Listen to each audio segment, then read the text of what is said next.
तो होली से पहले केंद्रीय कर्मचारियों की क्या सैलरी बढ़ने वाली है और डीए में कितने हाइक की उम्मीद की जाए।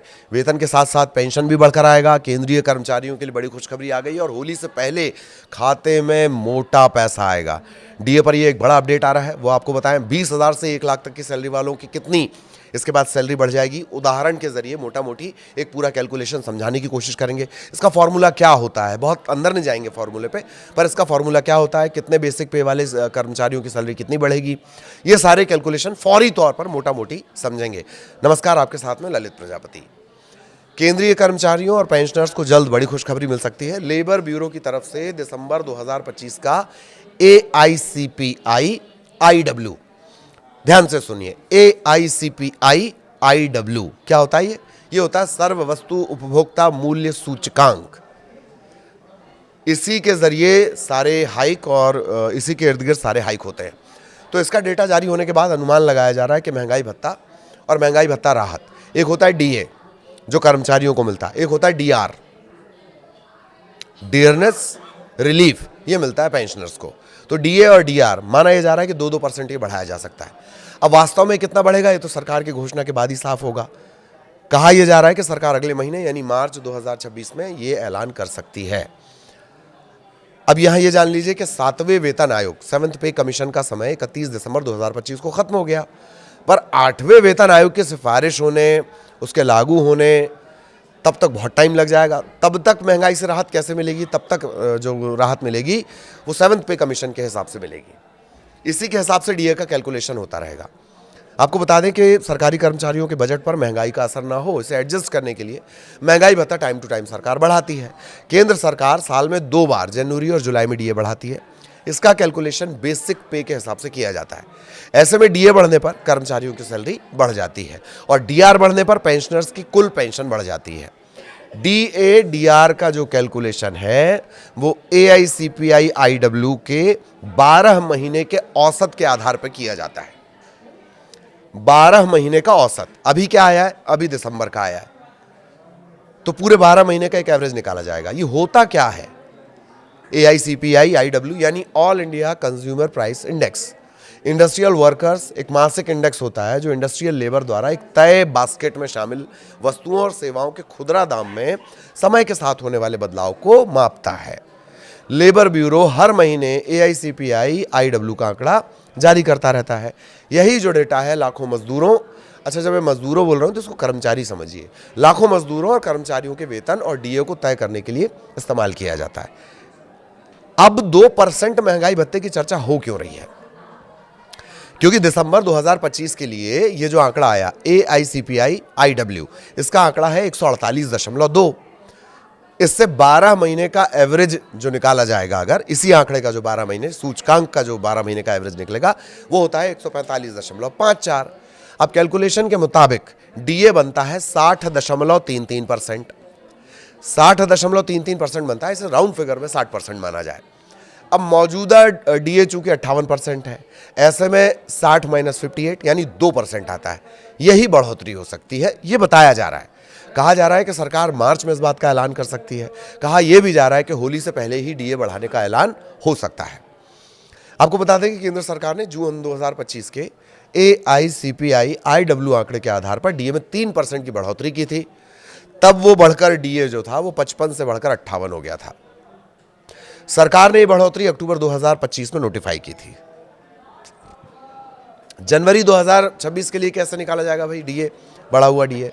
पहले दिसंबर 2025 के डीए का कैलकुलेशन समझ लीजिए। डीए का कैलकुलेशन इस फॉर्मूले से होता है, DA = 12 महीने का AICPI का जो एवरेज है, सूचकांक का जो एवरेज है, ठीक है, इसके साथ 2001 का बेस उसमें इस्तेमाल होता है, ठीक, माइनस 261.42। इसको बटा करेंगे, गुणा करेंगे 261.42 गुणित 100, ठीक। ये बेस ईयर का फंडा है। पहले 2016 बेस ईयर के इंडेक्स को 2001 बेस ईयर में बदलना होगा। इसके लिए फैक्टर 2.88 का लगाया जाता है। 2.88 का ये फैक्टर 2016 वाले नए बेस को 2001 वाले पुराने बेस के बराबर करने के लिए निकाला गया है। ये थोड़ी जटिल चीज़ है, बहुत ज़्यादा समझने की जरूरत नहीं, लेकिन जानकारी होनी चाहिए। अब जनवरी के लिए डीए परसेंट जब निकाला जाएगा तो फॉर्मूले के आधार पर यह आएगा 60.33%। राउंड फिगर में माना जा रहा है कि 60% इसको माना जाएगा। फिलहाल फॉर्मूले की इतनी समझ रखिए क्योंकि ये थोड़ा सा जटिल है। इसमें बेस ईयर आएगा, बेस ईयर के बाद जो सूचकांक है वो आएगा, ठीक है। फिर 288.88 ये भी आएगा। आगे आपको उदाहरण भी बताएंगे। लेकिन क्या मार्च में डबल तोहफा मिल सकता है? ये एक बड़ा सवाल है। पहले इसका जवाब, प्रधानमंत्री नरेंद्र मोदी की अध्यक्षता वाली केंद्रीय कैबिनेट मार्च 2026 की शुरुआत में इस फैसले को मंजूरी दे सकती है। चूंकि ये बढ़ोतरी 1 जनवरी 2026 से लागू मानी जाएगी, इसलिए कर्मचारियों को सिर्फ बढ़ी हुई सैलरी नहीं मिलेगी बल्कि पिछले महीनों का पूरा एरियर मिलेगा। तो इसका मतलब ये है कि अगर मार्च में घोषणा होती है तो होली के आसपास आने वाली सैलरी में फरवरी महीने का बढ़ा हुआ वेतन और जनवरी का जो बकाया एरियर है वो जुड़कर आ सकता है। त्योहार के मौके पर एक मुश्त राशि मिलना किसी तोहफे से कम नहीं है। पेंशन भोगियों के लिए भी ये उतनी बड़ी राहत की खबर होगी क्योंकि उनकी महंगाई भत्ता कर्मचारियों का होगा, महंगाई राहत किसकी हो गई? पेंशनर्स की हो गई। उनमें भी इसी अनुपात में बढ़ोतरी होगी। मौजूदा बढ़ोतरी 7वें वेतन आयोग की सिफारिशों के तहत की जाएगी। अब तक 8वें वेतन आयोग के गठन या लागू होने को लेकर सरकार की तरफ से जो टाइम पे अपडेट दिए जाते हैं, औपचारिक हरी झंडी हालांकि इसे मिली नहीं है। तो ये डीए बढ़ोतरी 31 दिसंबर 2025 को 7वें वेतन आयोग के औपचारिक समापन के बाद पहली समीक्षा होगी। अब एक मोटा मोटी आपको उदाहरण बता देते हैं। सैलरी स्लैब से आप समझ सकते हैं 20,000 से 1 लाख तक की सैलरी वालों की कितनी सैलरी बढ़ेगी। मौजूदा समय में 58%, 2% का इजाफा तो बढ़कर ये कितना हो जाएगा? 60%। इसमें केंद्रीय कर्मचारियों की सैलरी भी बढ़ जाएगी। मौजूदा डीए 58 और अब 60%। डीए पर अलग अलग बेसिक सैलरी के हिसाब से एक मोटा मोटी बढ़ोतरी कैसी होगी इसे कैलकुलेशन से समझा जा सकता है। जिनकी बेसिक सैलरी है 20,000, 58% डीए पर इनका वेतन 31,600 और 60% वेतन पर इनका पहुंच जाएगा 32,000। तो मासिक बढ़ोतरी कितनी होती? 400 रुपये। बेसिक सैलरी अगर 30,000 है, 58% के हिसाब से 47,400, 60% के हिसाब से 48,000, मासिक बढ़ोतरी 600 रुपये। जिनकी सैलरी 40,000 के स्लैब में है, 58% के हिसाब से 63,200, 60% के हिसाब से 64,000, महीने की बढ़ोतरी 800 रुपये। बेसिक सैलरी 50,000, 58% के हिसाब से 79,000, 60% के हिसाब से 80,000, मासिक बढ़ोतरी 1,000 रुपये की। बेसिक सैलरी 60,000 के स्लैब में, 58% के हिसाब से 94,800, 60% के हिसाब से 96,000, 1,200 रुपये की बढ़ोतरी। 70,000 के हिसाब से देखा जाए, 58% 1,10,600, 60% 1,12,000, महीने की बढ़ोतरी 1,400 रुपये। और जिनकी बेसिक सैलरी 80,000, 58 के हिसाब से 1,26,400, 60% के हिसाब से 1,28,000 ये पहुंचेगी। तो 1,1600 की मोटा मोटी इसमें बढ़ोतरी होगी। इसी तरीके से भी आगे के स्लैब है उसको आप 58 के हिसाब से और 60 के हिसाब से कैलकुलेट कर सकते हैं।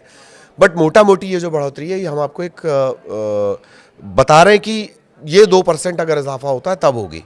ये ऐलान के बाद ही क्लियर होगा। कुल मिलाकर देखा जाए तो केंद्रीय कर्मचारियों की जो सैलरी है सालाना 4,800 रुपये से 24,000 तक की इसमें बढ़ोतरी होगी अलग अलग स्लैब के हिसाब से। हालांकि 1 लाख से जो बेसिक 1 लाख से ज़्यादा बेसिक जो कर्मचारी सैलरी पाते हैं उसकी और ज़्यादा बढ़ेगी, उसका कैलकुलेशन हमने आपको नहीं बताया। लेकिन डीए में कितनी बढ़ोतरी होगी इसे लेकर अभी केवल कयास और अनुमान ही लगाए जा रहे हैं।